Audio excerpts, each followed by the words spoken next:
There we go. Good afternoon, everybody. All right, Kara. Kara, you win today. Kara, you figured out that I was muted. 5 months later, or whatever it is, and I'm still struggling with the technology. And that is why we have stressed it's always important to have your phone going at the same time. So thank you, Kara. Folks, good afternoon. My name is Travis Gilbert. I'm the Educator and Collections Coordinator here at the Old Baldy Foundation. And thank you for joining us as we begin our virtual commemoration of National Lighthouse Day this Friday. This is an important date in the history of America's lighthouses, and we have always celebrated this holiday here at the Old Baldy Foundation. This year, our commemoration is going to look and feel a little bit different, but we are lining up the next several days full of great interviews and great content.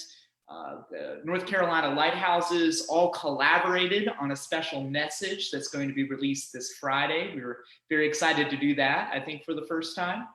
But I know the elephant in the room is probably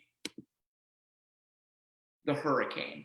And as you see, I'm in the Smith Island Museum of History behind me, and it looks a little different than it usually does.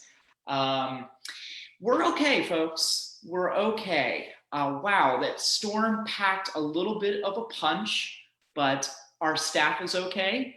Our campus, and most importantly, Old Baldy Lighthouse and our irreplaceable collections, they're all okay. We went through this well. And I had to post a picture of one of my favorite pieces in our collections here at the Old Baldy Foundation. This, of course, is an image that was drawn from over in Smithville. We know it, of course, today as Southport, in the year 1806, not too far away from the date that Hurricane Isaias hit us. And this image, the artist, who is an unknown artist, of course, is capturing a waterspout coming ashore at the mouth of the Cape Fear River. And history repeats itself. The quote I like a little bit better is, history doesn't repeat itself, but it sure does rhyme. And boy, did it rhyme this week. We had it seems like a tornado or waterspout come ashore here on Bald Head Island. So the island is looking a little bit rough, folks, especially out in Middle Island and East Beach, but we're all okay. And we must commend the village of Bald Head Island and all the employees that rolled their sleeves up and got to work right away on clearing the island and making it safe. So hang in there, folks. We're hoping that if you are local, that you, your family, I see Caitlin is watching from over in the North Carolina Maritime Museum at Southport. We heard that you were doing well, and they just commented, glad to hear you're safe, neighbors. We're glad that it seemed like y'all were okay as well. You posted on social media. Smithville, as I'll always call it, or Southport, really took a beating too. So wherever you are, we're hoping that your family is safe. And even in this pandemic, that you all are healthy. I'm just going to read a few comments and then we'll get started on today's content. If you're out there listening, I'd love to hear from you. Give us a shout out in the comments. Let us know where you're listening from, what your connection is to Bald Head Island. If you're local, let us know that you're safe after the storm passed the other day. So we have Kara. Kara is great. Thanks for tuning in again, Kara. And another great fan of ours, Frank Newton. Hello, Travis. Looking forward to another great history lesson. Absolutely, Frank. Thank you for joining us. Kara says, glad you guys and the Lighthouse are okay. We're worried about you guys. Thank you. Thank you, Kara, for your thoughts. And looks like Rob was helping as well. And Linda Roberts is listening. Hello, Linda, out there. Thank you all for joining us. So why is August 7th National Lighthouse Day? Well, it goes back to the first Congress of the United States and the first president of the United States. You see here, George is social distancing and following the 3 W's, wearing a mask and waiting and washing his hands. You go, George, you're always a great role model. It is from the desk of President Washington, that first president of the United States, that the origins of National Lighthouse Day take root. It is because the ninth piece of legislation passed by the very first Congress of the United States federalized America's lighthouses. Previous to this legislation, states were financially responsible for constructing their own lighthouses and managing the bureaucracy thereafter. And it was in this first Congress in the spring and summer of 1789, our original legislators decided that they were going to federalize the nation's lighthouses. And going forward, it would be the federal government's responsibility to construct new lighthouses and facilitate their operation. So this legislation, it's entitled An Act for the Establishment and Support of Lighthouses, Beacons, Buoys, and Public Piers, had 4 sections, folks, 4 sections there. The first section, I am going to read from this primary resource. Again, a primary resource, it means that it is from 1789. It was, this just so happens to be the Congressional Act, so it's a pretty easy primary source to access. But we could also access other primary sources, such as the journals and the letters and the notes of these congressmen and senators that are experiencing the debate and the enacting of this first legislation. All of their accounts would be primary resources or firsthand accounts. So again, from this primary resource, the text of the legislation, 4 sections. Section 1, it says, being enacted by the Senate and House of Representatives of the United States of America in Congress assembled, that all expenses which shall occur from and after the 15th day of August, 1789, in necessary support, maintenance, and repairs of all lighthouses, beacons, buoys, and public piers erected, placed, or sunk before the passing of this act at the entrance of or within any bay, inlet, harbor, or port of the United States, for the rendering the navigation thereof easy and safe, shall be defrayed out of the treasury of the United States. It goes on to talk about this kind of asterisk I put in the text that you see there. There's a little asterisk, and it says that states have 1 year to cede their lighthouses to the federal government. And tomorrow, when I interview author and historian Kevin Duffus, we're going to dive into the asterisk that pertains to Old Baldy and pertains to Bald Head Island. You see, there is a lighthouse that's half constructed on Bald Head Island in the year 1789, when the federal government assumes responsibility for the nation's navigational aids. So what do you do with a lighthouse that a state like North Carolina began to construct and now sits half unfinished? Well, the asterisk says that these states have 1 year to cede their lighthouses, or the half-constructed lighthouses, or most importantly, they have 1 year to cede the land around that half-constructed or constructed lighthouse to the federal government. And if they do that within 1 year, cede the land to the nation's federal government, the federal government would then assume responsibility for these half-constructed or complete lighthouses. A little hint, they have to extend that, I think 3 times, like 2 or 3 times they have to extend that deadline. I'm all about extending deadlines. Let's say Donna is listening. Hello, Donna. And Joan, Chuck Hughes. Hello, Travis. Glad you guys are okay down there. Praying for you all down there at the coast. Well, Chuck, we appreciate those prayers. And Martha, Joan, Donna, Chuck, good afternoon to you all. So 3 other sections. The second section there, it's going to say that you have to build a lighthouse at the entrance of the Chesapeake Bay. And that is going to become Old Cape Henry Lighthouse. It exists just north, it's on Fort Story, north of Virginia Beach today.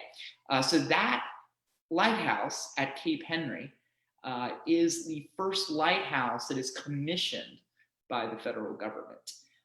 We call it Old Cape Henry Lighthouse because there are two, an old and a new. And three, the navigational aids are the responsibility of the Secretary of the Treasury. And the Secretary of the Treasury at this time is our man Alexander Hamilton. He is all the rage right now due to that musical and its release on Disney Plus. We can debate all day. I'm not the biggest fan of Alexander Hamilton, but I got to admit the musical was quite catchy. And so it's going to say that the responsibility to finance these lighthouses and most importantly, to facilitate the bureaucracy that's going to entail facilitating the operations of these lighthouses is going to be the responsibility of the Secretary of the Treasury. And that's going to be steadfast for quite some number of years when you think about the terms of the history of lighthouses in the nation. And then lastly, the states are going to continue to regulate their pilots. And if you recall, the pilots are these local watermen that have the knowledge, that have the skill, that frankly have sometimes the nepotism to have this job where they go out and meet these ships arriving into port. They take over the steering of those vessels and use all that knowledge that they've accumulated from plying these waters since they've been old enough to walk and talk to get that ship safely to harbor. And as we're going to discuss here in a few minutes, there was still some debate on, okay, if the nation's lighthouses are going to be federal government responsible, what about these pilots? Are the states going to continue their pilots, or is that going to be federalized as well? We're going to have federal river harbor pilots. And this legislation says, no, we're going to continue. North Carolina is going to regulate their pilots, not pirates, pilots, and Virginia is going to do the same, et cetera, et cetera. You think there's a lot of bureaucracy in regulating your pilots. You need to know how many. So there are sort of many pieces of legislation that we work with here at the Old Baldy Foundation that chronicle the history of regulating pilots in the Lower Cape Fear.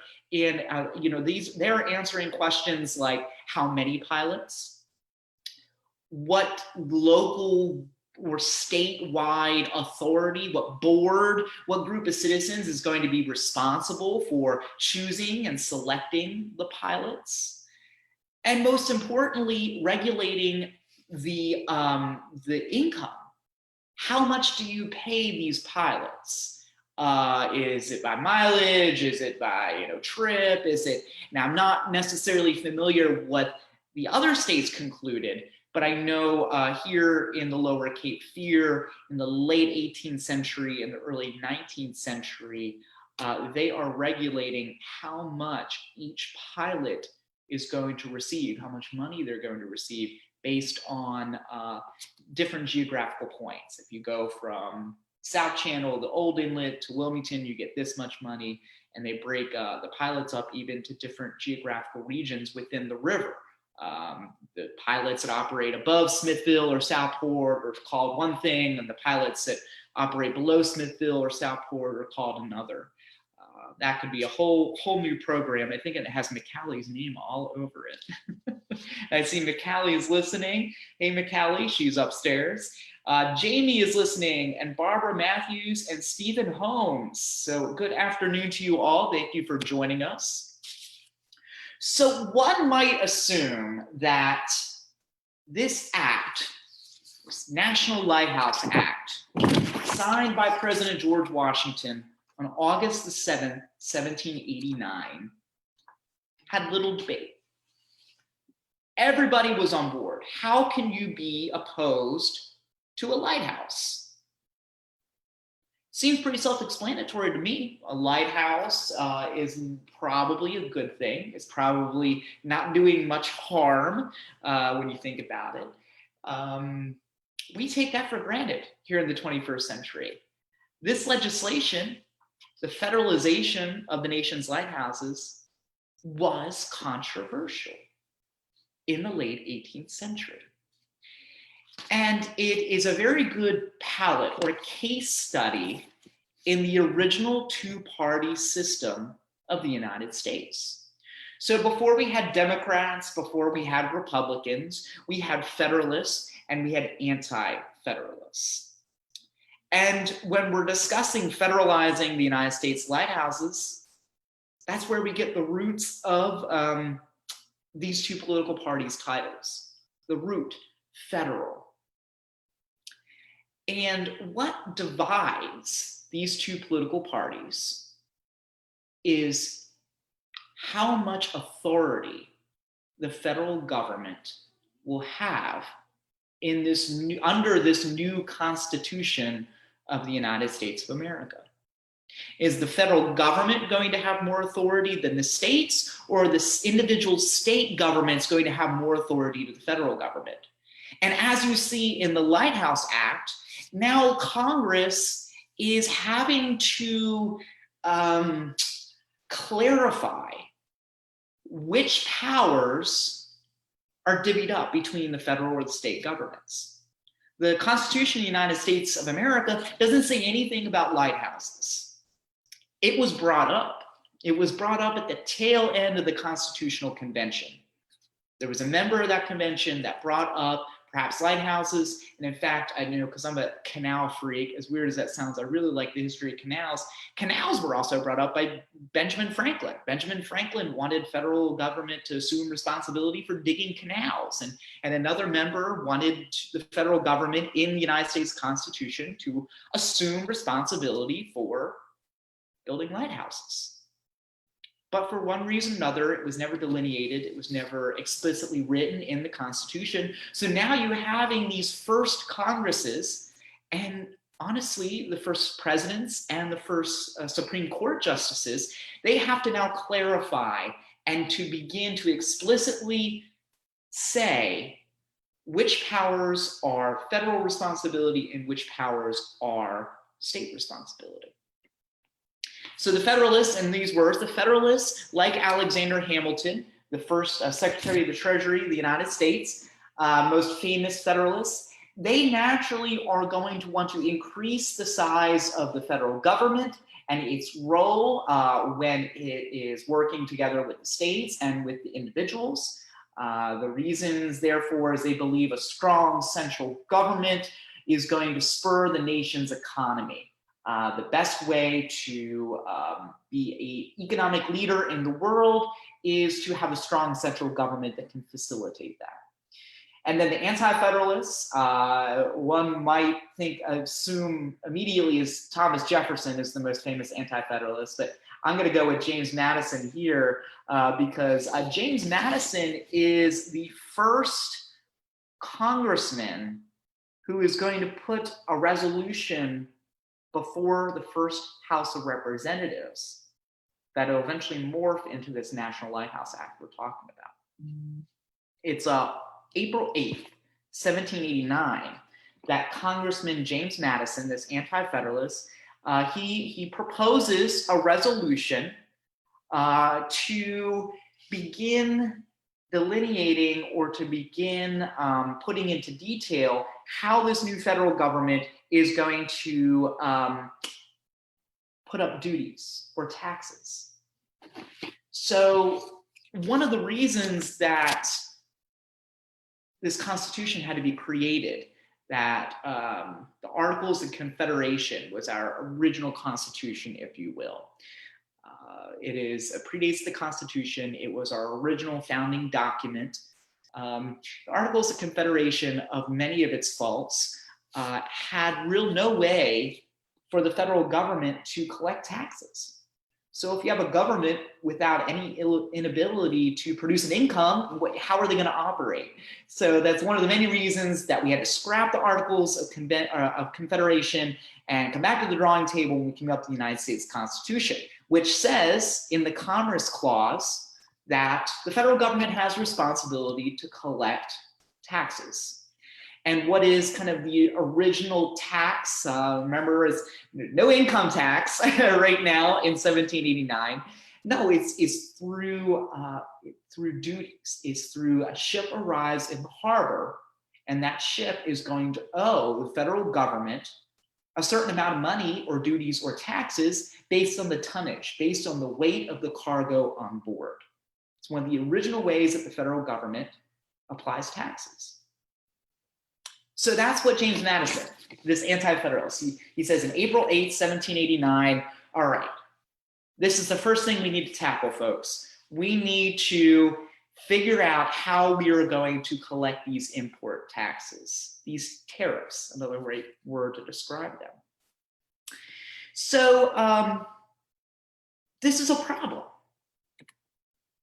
because here in North Carolina, as we discussed, we have an unfinished lighthouse. How is North Carolina paying for that unfinished lighthouse? Through a tax, an import tax, a tariff. At first, it is 3 cents per ton, and later on, they raise it to 6 pence per ton. And that is, and 1784 is when they raise it, the legislative session. So this import tax is how the state of North Carolina is funding the construction of the state's first lighthouse on Bald Head Island. And now the federal government assumes responsibility for collecting tariffs. So now what? How is North Carolina going to fund its lighthouse? It's going to have to find another tax revenue. So that is how this dialogue that begins with James Madison there trying to explicitly detail how the new federal government is going to collect taxes. That's how that original proposal morphs into this discussion about, well, how are we going to talk about lighthouses? How are these states going to fund lighthouses? So then Madison, he kind of reforms his thoughts, and on April 21st, 1789, is the first time he raises support for federalizing the lighthouses. He says, quote, that it was necessary for the support of the lighthouses, hospitals for disabled seamen, and other establishment incident to commerce. And later on in the spring, they're going to kind of hone in on this idea. Eventually, on July 16th, 1789, the Committee of the Whole House took up the Lighthouse Bill, and it became very controversial. The Anti-Federalists and many Southerners opposed the federalization of the lighthouses because it was going against their anti-federalist beliefs. It was once again providing the federal government with more authority, more responsibility, more power. And these Southerners, these anti-federalists, begin fearing the increased size of the federal government. And remember, this doesn't exist in a vacuum, folks. There are other bills or other pieces of legislation that are also increasing the size of federal government. So collectively, the anti-federalists are worried. They're fearful of Alexander Hamilton and the Federalists increasing the size of the federal government. And you think, like a Southerner in 1789, the nation has a dozen lighthouses. There are only 2 in the South at this point. The rest are in the North. So why would the federal government assume responsibility for the lighthouses? And now this poor Southerner is getting taxed for a lighthouse that he may never see, that he may never visit. And if he's not going to ever see or ever visit it, how is he going to receive a return on that investment to the federal government?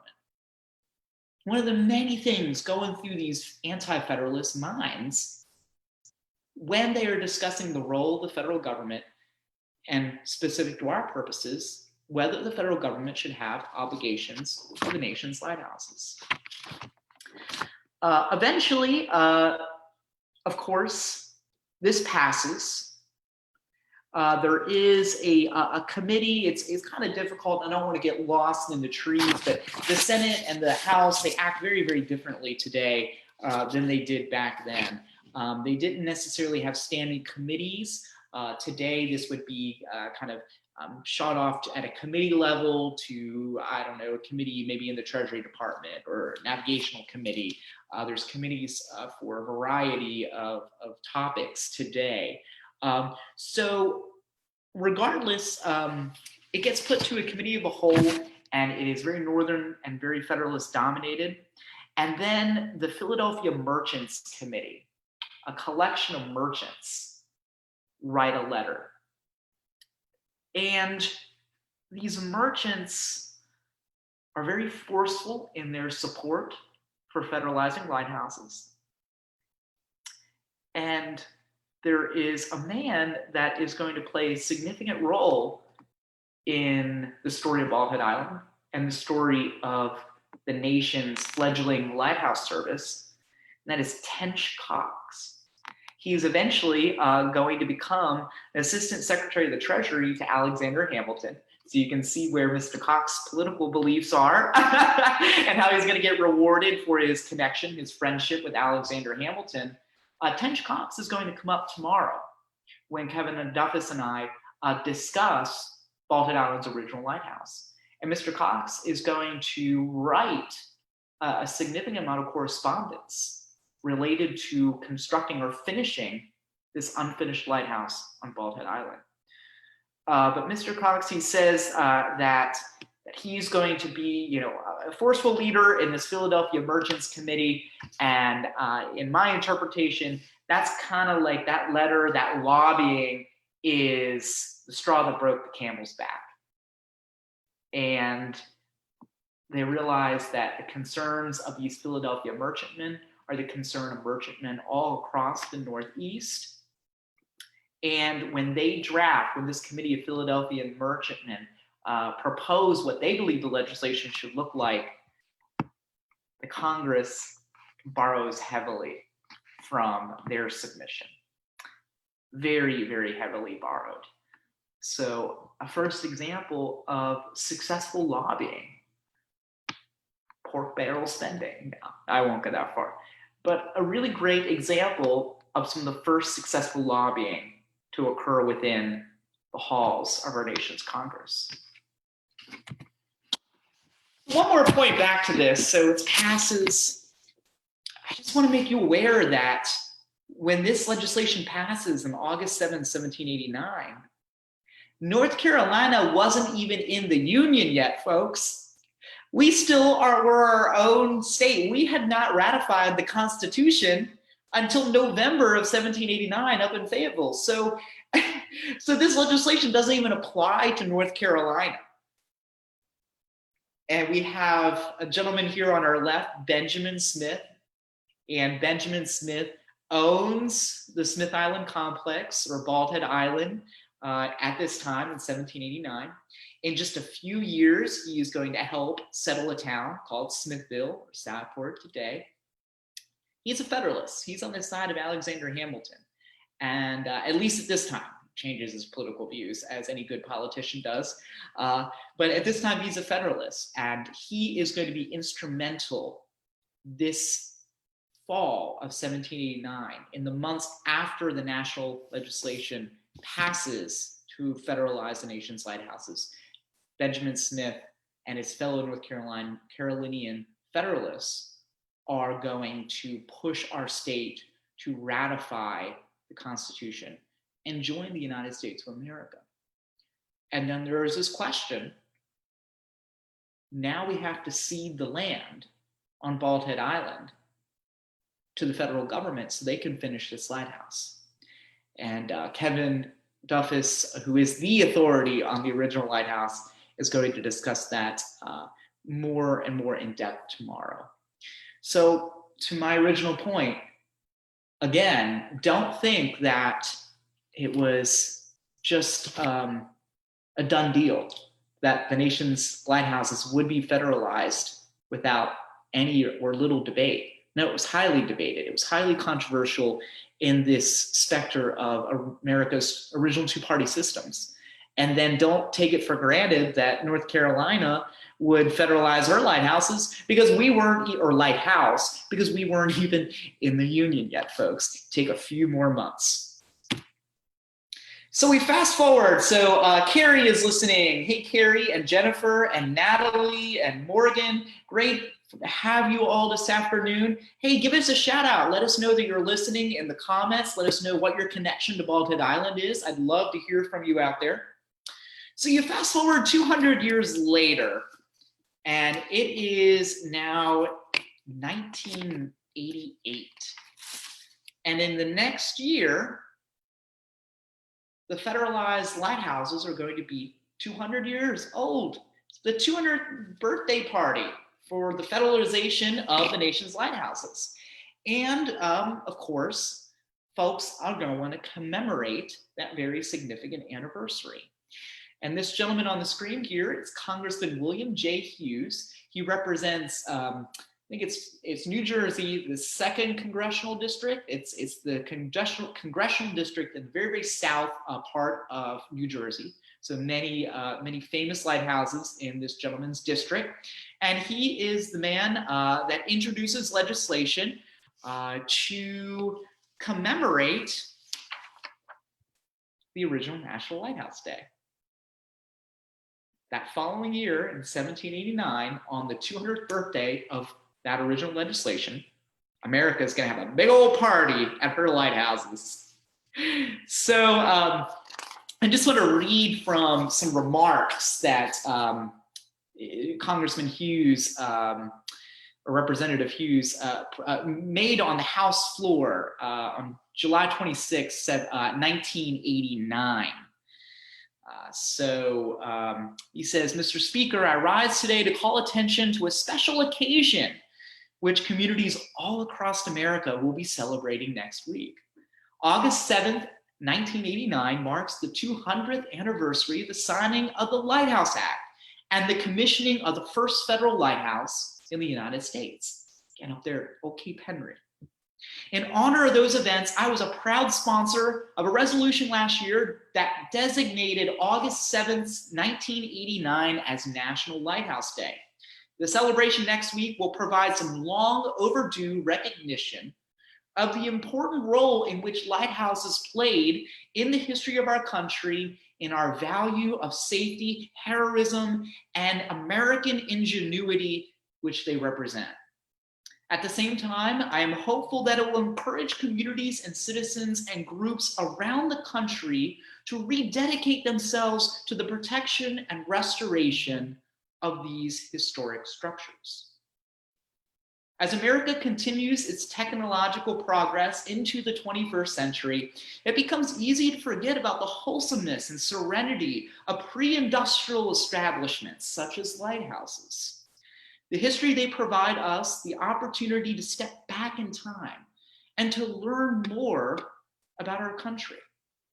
The contributions lighthouses made to our society, from protecting our coast to guiding our sailors, should continue to be appreciated and remembered.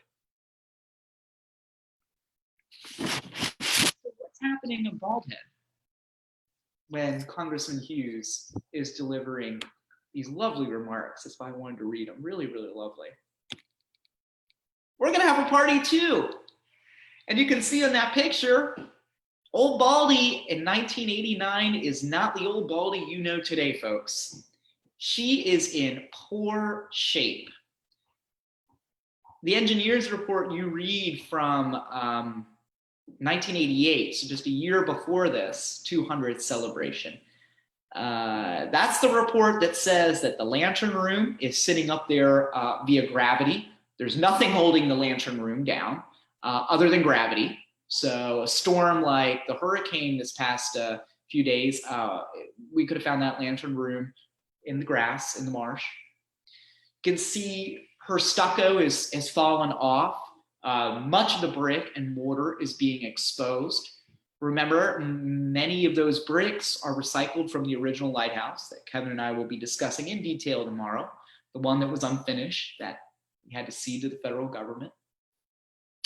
So when Congressman Hughes says that he hopes that this National Lighthouse Day in 1989 would light a spark in America to preserve these silent sentinels along her coastline. That's exactly what was happening here at Bald Head Island. The Old Baldy Foundation was founded in 1985. And in 1989, they're going to have their last big shindig of Old Baldy unpreserved. Because that next year in 1990, they're going to go to town. Phase 1 in 1990 is going to be the outside preservation, the exterior. It's going to get new doors, new windows, a new door. The lantern room is going to be replaced. They're going to sound that stucco, knock the stucco off, replace it with a new stucco. And then the next year, Walter's Craftsman from Virginia is going to come in and build us a brand new cypress staircase that is safe to climb. This is the last celebration before that major preservation work that's going to transform Old Baldy into what we know her today. So you can see the lineup here for this original National Lighthouse Day in 1989. Just going to read some things for you all. What was going to happen here? So they were going to have a big old Coast Guard vessel. Cutter is going to come into the harbor. They're going to do helicopter life-saving maneuvers and rescue tactics. The Life-Saving Museum of Virginia was going to come down here and do a pop-up exhibit. There are going to be tours, an art and crafts show. There's going to be a quartet singing, hot dogs and hamburgers and kebabs out on the grounds. And there is going to be fireworks, folks. And then that night, we're going to have a big gala at the Lighthouse grounds. The dinner speakers were going to be Captain Robert Bennett. He's a retired United States Coast Guardsman from Charleston, South Carolina, and Dr. Alan Watson, who is one of my favorite local historians and an original board member to the Old Baldy Foundation. He was going to give a lecture on Benjamin Smith and Benjamin Smith's role in encouraging the development of the nation's lighthouses and the federalization of the nation's lighthouses. We have that speech in our collections.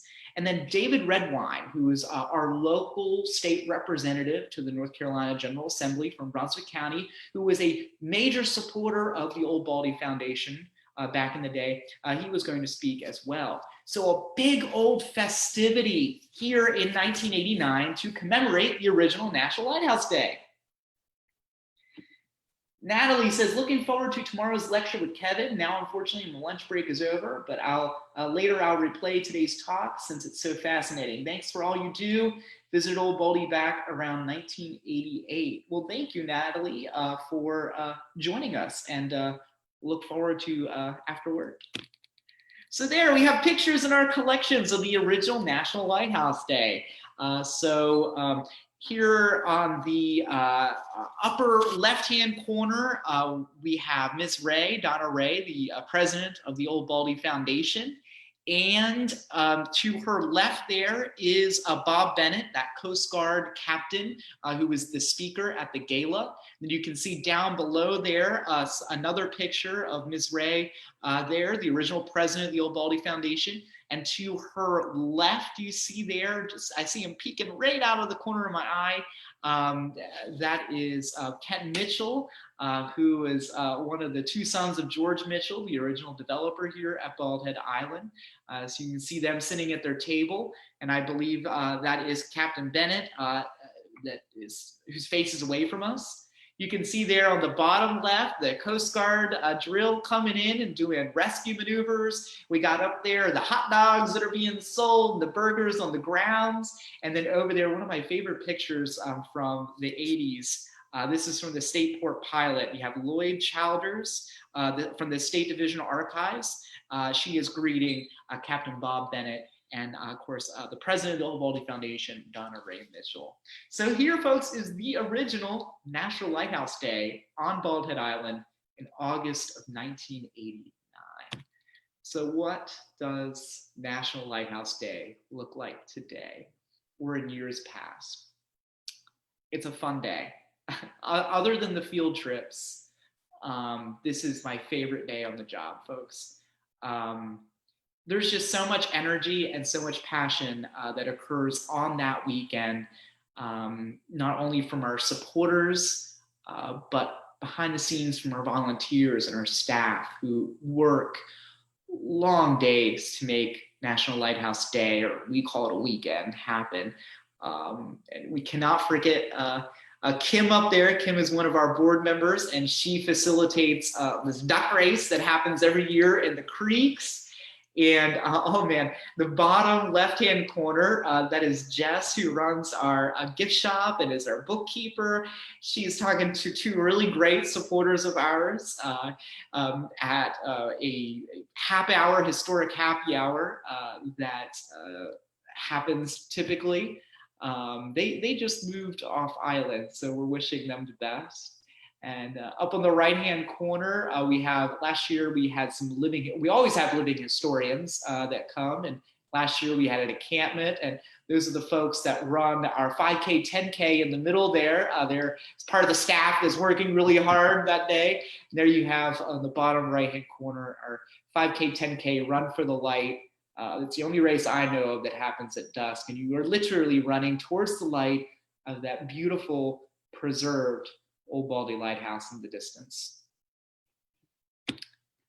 So what does that mean for us in this pandemic, just a few days after a Category 1 hurricane had basically a direct hit? Looks a little different, folks, but the commemoration must go on. And we're hoping that you can join us as we continue to commemorate this important day in the history of lighthouses and this significant day at the Old Baldy Foundation. So tomorrow at 2 o'clock, we're going to have a Facebook Live interview with Kevin Duffus. He is a coastal North Carolina historian, and he's a prolific author, and you probably know him because he is the author of our 2017 book, The Story of Cape Fear and Bald Head Island. You can get this at our gift shop, and you can also visit the virtual gift shop on our website, oldbaldy.org, and make this purchase. A great book, and it's a great way to support the mission of the Old Baldy Foundation. That's going to happen tomorrow too, and we're going to focus on the original lighthouse, how it plays into the story I presented today, and why it should be remembered on National Lighthouse Day rather than forgotten.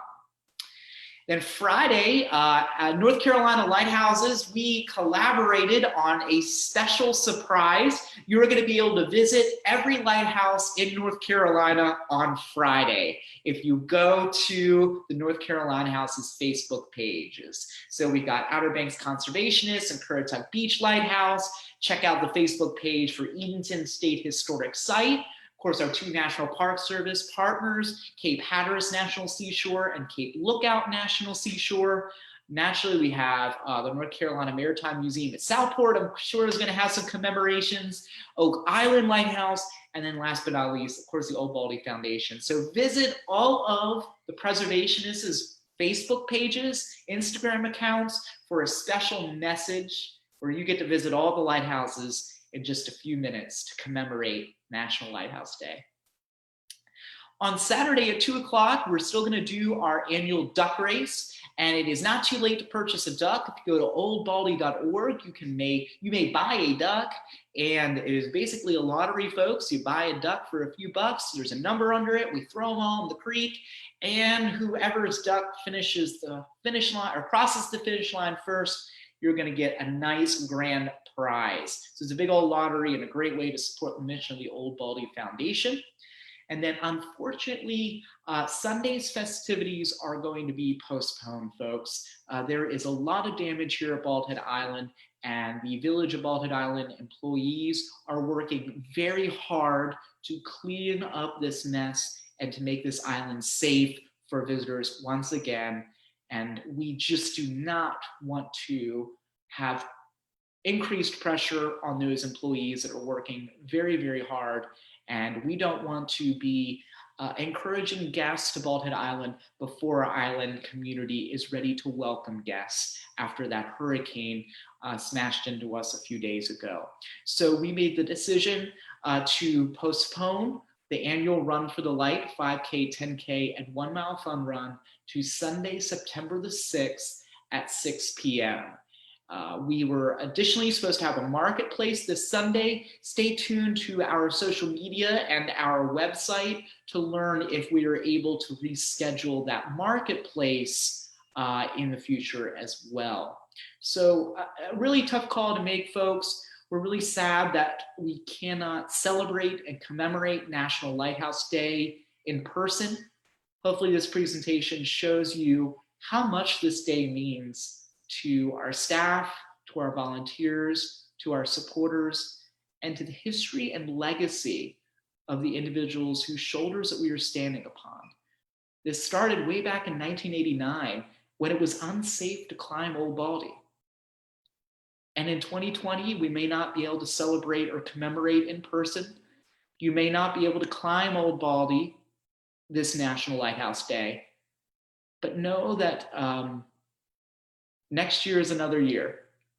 And I promise you soon, we'll all be here underneath the shadow of North Carolina's oldest standing lighthouse to celebrate National Lighthouse Day once again. Thank you for joining us. We hope to see you tomorrow at 2 o'clock with an interview with Kevin, and on Friday for some more really great content. Happy National Lighthouse Day, folks. You stay healthy out there, you stay strong, and we'll see you soon. Thank you, folks, for all your support.